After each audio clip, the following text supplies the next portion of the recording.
ಸ್ವಾಮಿ ವಿವೇಕಾನಂದರು ಉತ್ತರ ಭಾರತದ ಪ್ರವಾಸವನ್ನು ಮುಗಿಸಿಕೊಂಡು ದಕ್ಷಿಣ ಭಾರತದ ಅನೇಕ ಸ್ಥಳಗಳನ್ನು ಸಂಚರಿಸಿ ಕೊನೆಗೆ ತ್ರಿವೇಂದ್ರಂಗೆ ಬರ್ತಾರೆ.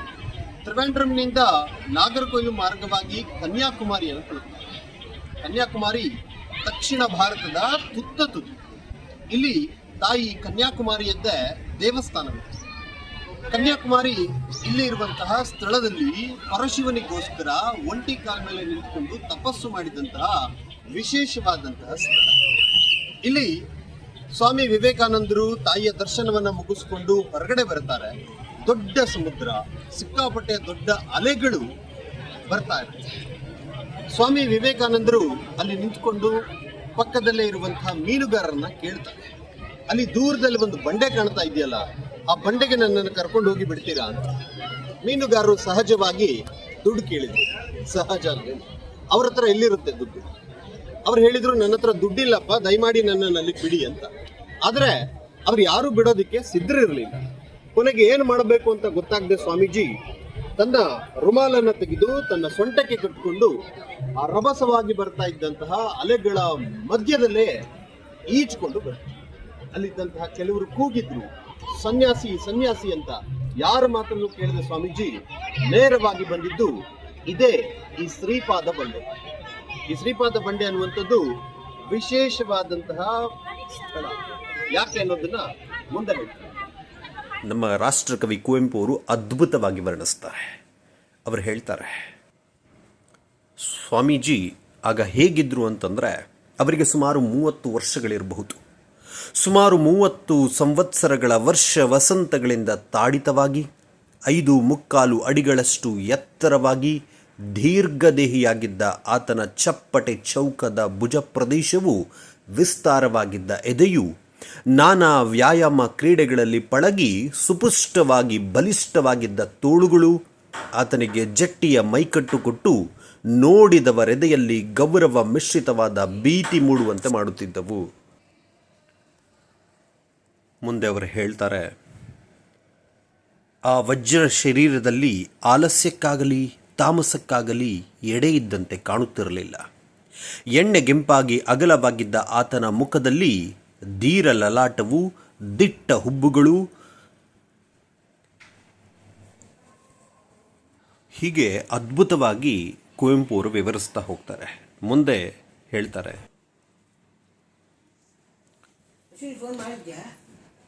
ಕಾಷಾಯ ವಸ್ತ್ರಧಾರಿಯೂ ದಂಡಧಾರಿಯೂ ಬ್ರಹ್ಮವನ ವಿಹಾರಿಯೂ ಆಗಿದ್ದ ಆತನ ಆತ್ಮಶ್ರೀ ಓಜಸ್ವಿಯಾದ ಸುಂದರ ಗಂಭೀರ ವದನದಿಂದ ಹೊರಸೂಸುತ್ತಿತ್ತು. ಕಾವ್ಯ ರುಮಾಲನ್ನು ಸುತ್ತಿದ್ದ ಆತನು ಅರ್ಚಕರ ಚಕಿತ ದೃಷ್ಟಿಗೆ ಛದ್ಮವೇಷದ ರಾಜ ಪುರುಷನಂತೆ ತೋರಿದನು. ಕಾಷಾಯ ವಸ್ತ್ರಧಾರಿಯೂ ದಂಡಧಾರಿಯೂ ಬ್ರಹ್ಮವನ ವಿಹಾರಿಯೂ ಆಗಿದ್ದ ಆತನ ಆತ್ಮಶ್ರೀ ಓಜಸ್ವಿಯಾದ ಸುಂದರ ಗಂಭೀರ ವದನದಿಂದ ಹೊರಸೂಸುತ್ತಿತ್ತು. ಕಾವ್ಯ ರುಮಾಲನ್ನು ಸುತ್ತಿದ್ದ ಆತನು ಅರ್ಚಕರ ಚಕಿತ ದೃಷ್ಟಿಗೆ ಛದ್ಮವೇಷದ ರಾಜ ಪುರುಷನಂತೆ ತೋರಿದನು.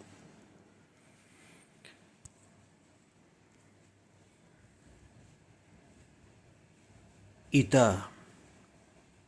ಅರ್ಚಕರ ಒಬ್ಬರ ಮುಖವನ್ನು ಒಬ್ಬರು ನೋಡುತ್ತಾ ಯಾರಿವರು ಎಂದು ಕೇಳುವಂತೆ ಮಾಡಿದನು.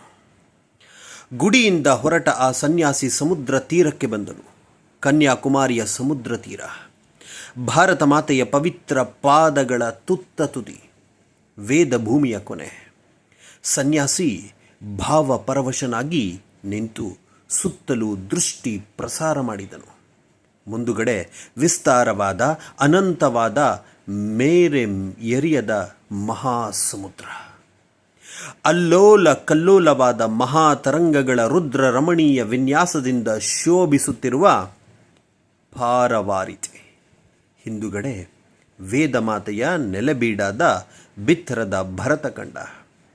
ಭಿನ್ನ ಭಿನ್ನ ಜಾತಿಗಳ, ಭಿನ್ನ ಭಿನ್ನ ಭಾಷೆಗಳ, ಭಿನ್ನ ಭಿನ್ನ ರುಚಿಗಳ, ಆದರೂ ಏಕಾಭಿನ್ನ ಸಂಸ್ಕೃತಿಯ ಜನ ಸಮುದಾಯವನ್ನು ಹೊತ್ತಿರುವ ಪುರಾಣ ಪ್ರಸಿದ್ಧವಾದ ಪುರಾತನ ಭಾರತ ವರ್ಷ.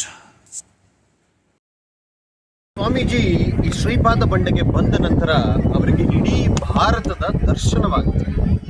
ಅವರು ಭಾರತದಾದ್ಯಂತ ಸಂಚಾರ ಮಾಡಿಕೊಂಡು ಬಂದಾದ ನಂತರ ಅವರಿಗೆ ಅನೇಕ ರೀತಿಯಾದಂತಹ ಅನುಭವಗಳಾಗಿವೆ.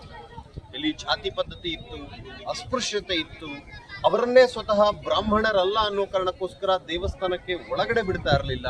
ಈ ತರದ ಎಷ್ಟು ಸಮಸ್ಯೆಗಳು. ಅದರಲ್ಲೂ ಬ್ರಿಟಿಷರು ಬೂಟ್ ಕಾಲಿಂದ ಜಾಡಿಸಿ ಈ ದೇಶದ ಜನರನ್ನ ಒದಿತಾ ಇದ್ರು. ಈ ತರದ ಅನೇಕ ಸಮಸ್ಯೆಗಳನ್ನ ನೋಡಿ ತುಂಬಾ ಬೇಜಾರಾಗಿದ್ದಂತಹ ಸ್ವಾಮೀಜಿಗೆ ಅನ್ಸೋದಿಕ್ಕೆ ಶುರುವಾಯಿತು, ನಾವು ಸಂತರು ಸನ್ಯಾಸಿಗಳು ಏನ್ ಮಾಡ್ತಾ ಇದ್ದಾರೆ? ಬರೀ ಧರ್ಮವನ್ನ ಪ್ರಚಾರ ಮಾಡಿಕೊಂಡು ಕಾಲ ಕಳೀತಾ ಇದ್ದೇವೆ ವಿನಃ ಅದನ್ನ ಬಿಟ್ಟು ಈ ಭಾರತದಲ್ಲಿರುವಂತಹ ದರಿದ್ರ ನಾರಾಯಣರ ಸೇವೆಗೋಸ್ಕರ ನಾವು ಏನನ್ನೂ ಮಾಡ್ತಾ ಇಲ್ಲ. ಆ ತರದ ಒಂದು ದೊಡ್ಡ ಪ್ರಯತ್ನ ಆಗಬೇಕಾಗಿದೆ ಅಂತ ಹೇಳಿ ನಿಶ್ಚಯ ಮಾಡಿದಂತ ಸ್ವಾಮೀಜಿ ಇಲ್ಲಿ ಸುಮಾರು 3 ದಿನಗಳ ಕಾಲ ಧ್ಯಾನಸ್ಥರಾಗ್ತಾರೆ. ಅದಾದ ನಂತರ ಅವರಿಗೆ ಅದು ಯಾವ ಶಕ್ತಿ ಬಂತೋ ಗೊತ್ತಿಲ್ಲ, ನಿಶ್ಚಯ ಮಾಡಿದ್ರು, ನಾನು ವಿದೇಶಕ್ಕೆ ಹೋಗ್ತೇನೆ. ಅಮೆರಿಕಕ್ಕೆ ಹೋಗಿ ಅಮೆರಿಕದ ವಿಶ್ವ ಧರ್ಮ ಸಮ್ಮೇಳನದಲ್ಲಿ ಭಾಗವಹಿಸಿ ಭಾರತದಲ್ಲಿರುವಂತಹ ಈ ಆಧ್ಯಾತ್ಮಿಕ ಸಂಪತ್ತನ್ನ ವಿದೇಶಗಳಿಗೆ ಕೊಡ್ತಾನೆ. ಹಾಗೂ ವಿದೇಶದಲ್ಲಿರುವಂತಹ ಸಿರಿ ಸಂಪತ್ತನ್ನ ಈ ದೇಶಕ್ಕೆ ತಂದು ಈ ದೇಶದಲ್ಲಿರುವಂತಹ ದರಿದ್ರ ನಾರಾಯಣರ ಸೇವೆ ಮಾಡ್ತಾನೆ. ಇಲ್ಲಿರುವಂತಹ ಬಡತನ ನಿರ್ಮೂಲನೆಗೆ ನಾನು ಯಾವುದಾದ್ರೂ ರೀತಿಯಲ್ಲಿ ಸಹಾಯ ಮಾಡಲೇಬೇಕು ಅಂತ ಹೇಳಿ ನಿಶ್ಚಯ ಮಾಡಿ ಅವರು 3 ದಿನಗಳ ನಂತರ ಇಲ್ಲಿ ಊಟ ತಿಂಡಿಯನ್ನು ಕೂಡ ಸೇವಿಸದೇ ಇರ್ತಾರೆ. ಅದಾದ ನಂತರ ಒಬ್ಬ ವ್ಯಕ್ತಿ ಸ್ವಾಮೀಜಿಯನ್ನು ಹುಡ್ಕೊಂಡು ಇಲ್ಲಿಗೆ ಬರ್ತಾರೆ. ನೀವು 3 ದಿನಗಳಿಂದ ವಾಪಸ್ ಬರಲಿಲ್ಲ, ನಿಮಗೆ ಬೇಕಾದಂತಹ ಭೋಜನದ ವ್ಯವಸ್ಥೆಯನ್ನು ಮಾಡಿದ್ದೀನಿ ಅಂತಂದಾಗ ಸ್ವಾಮೀಜಿ ಅದನ್ನ ಕೇಳೋದೇ ಇಲ್ಲ. ಈ ಬಂಡೆಯಲ್ಲಿ ಯಾವ್ದಾದ್ರು ಒಂದು ಕೊರಕಲಲ್ಲಿ ಅದನ್ನ ಇಟ್ಟು ಹೋಗಿ ಅಂತ ಹೇಳಿ ಹೋಗ್ತಾರೆ. ನೀವು ಬನ್ನಿ ನನ್ನ ಜೊತೆಗೆ ವಾಪಸ್ ಹೋಗೋಣ ಅಂತ ಕೇಳಿದಾಗ್ಲೂ ಕೂಡ ಸ್ವಾಮೀಜಿಯ ಜೊತೆಗೆ ಅವರು ಬರೋದೇ ಇಲ್ಲ. ಕೊನೆಗೆ ಹಠಕ್ಕೆ ಬಿದ್ದು ಅವ್ರ ಜೊತೆ ಗಲಾಟೆ ಮಾಡಿ ಅವ್ರನ್ನ ಒಂದು ದೋಣಿಯಲ್ಲಿ ವಾಪಸ್ ಕರ್ಕೊಂಡು. ಒಟ್ಟಾರೆಯಾಗಿ ಹೇಳಬೇಕು ಅಂತಂದ್ರೆ ವಿವೇಕಾನಂದರಿಗೆ ಒಂದು ಅದ್ಭುತವಾದಂತಹ ದರ್ಶನವಾದಂತಹ ಸ್ಥಳ ಈ ಕನ್ಯಾಕುಮಾರಿಯ ಶ್ರೀಪಾದವತಿ. ಒಂದು 2-3 ರೌಂಡನ್ನು ಸುತ್ತಕೊಂಡು ಬರ್ತಾರಂತೆ. ಆ ಸನ್ನಿವೇಶ ಹೆಂಗಿತ್ತು ಅಂತಂದರೆ ಒಬ್ಬ ಹಿಂದಿ ಕವಿ ವರ್ಣಿಸ್ತಾರೆ. ತಾಯಿ ಭಾರತೀಯ ಒಟ್ಟಾರೆ ವೈಭವ ಸ್ವಾಮೀಜಿಗೆ ಕಣ್ಮುಂದೆ ಬಂದಿತ್ತಂತೆ. ಹಿಮಾಲಯ ಅವಳ ಕೇಶರಾಶಿ, ವಿಂಧ್ಯ ಅವಳ ಸೊಂಟ, ಗಂಗೆ ಯಮುನೆಯರು ಕಂಠೀಹಾರ, ಕನ್ಯಾಕುಮಾರಿ ಭಾರತದ ಪದಯುಗ್ಮ. ಅಂತಹ ಸ್ಥಳದಲ್ಲಿ ಕುಳಿತು ಧ್ಯಾನಸ್ಥನಾಗಲಿಕ್ಕೆ ಅಣಿಯಾಗುತ್ತಿದ್ದೇನನ್ನುವಂತಹ ಭಾವ ಸ್ವಾಮಿ ವಿವೇಕಾನಂದರಿಗೆ ಬಂದಿತ್ತಂತೆ. ಯಾವಾಗ ಸ್ವಾಮೀಜಿ ಈ ಬಂಡೆ ಮೇಲೆ ಬಂದು 3 ದಿನಗಳಾದರೂ ಕೂಡ ವಾಪಸ್ ಬರಲಿಲ್ಲ ಅನ್ನೋದು ಗೊತ್ತಾಯ್ತು, ಆಗ ಸುಂದರ ಪಿಳ್ಳೆ ಅನ್ನುವಂತಹ ವ್ಯಕ್ತಿ ಕಾಟುಕಾರಿಯನ್ ಅನ್ನುವಂತಹ ಒಂದು ದೋಣಿಯನ್ನು ತೆಗೆದುಕೊಂಡು ಈ ಪ್ರದೇಶಕ್ಕೆ ಬರ್ತಾರೆ. ಸ್ವಾಮೀಜಿ ಹತ್ರ ರಿಕ್ವೆಸ್ಟ್ ಮಾಡ್ಕೊಳ್ತಾರೆ, ಜಗಳ ಕೂಡ ಆಡ್ತಾರೆ, ನೀವು ದಯಮಾಡಿ ವಾಪಸ್ ಬರಲೇಬೇಕು ಅಂತ.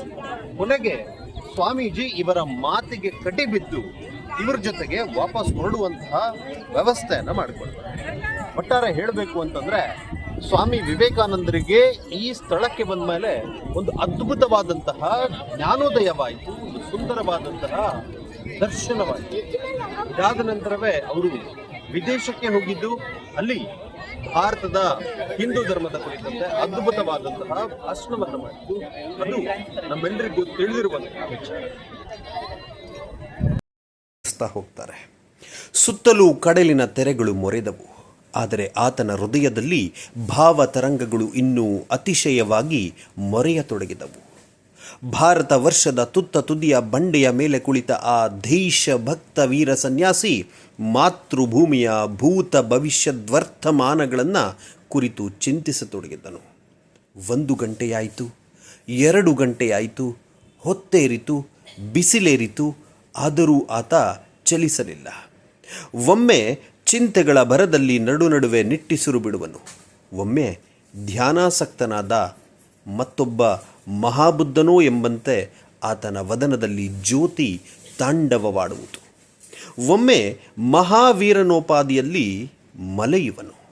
ಒಮ್ಮೆ ಹಸುಳೆಯಂತೆ ದೀನನಾಗುವನು.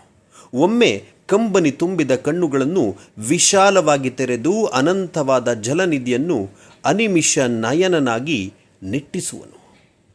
ಒಮ್ಮೆ ಕನ್ಯಾಕುಮಾರಿ ರಾಮೇಶ್ವರಗಳಿಂದ ಕೈಲಾಸ ಬದರಿಕಾಶ್ರಮಗಳ ಪರ್ಯಂತ ಹಬ್ಬಿರುವ ಪುಣ್ಯ ಭೂಮಿಯಾದ ಮಹಾಭಾರತ ವರ್ಷವನ್ನು ತೀಕ್ಷ್ಣ ದೃಷ್ಟಿಯಿಂದ ಅವಲೋಕಿಸುವನು.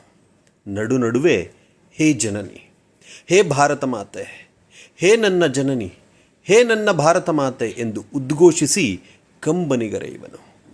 ಒಮ್ಮೆ ಹರ್ಷ, ಒಮ್ಮೆ ದುಃಖ, ಒಮ್ಮೆ ಸರಳತೆ, ಒಮ್ಮೆ ಗಾಂಭೀರ್ಯ, ಒಮ್ಮೆ ಮುನಿಸು, ಒಮ್ಮೆ ಶಾಂತಿ, ಹೀಗೆ ನಾನಾ ಭಾವಗಳಿಂದ ಆ ತೇಜಸ್ವಿಯಾದ ಸನ್ಯಾಸಿ ಕಡಲಿನೆದೆಯ ಬಡವನಂತಾದನು.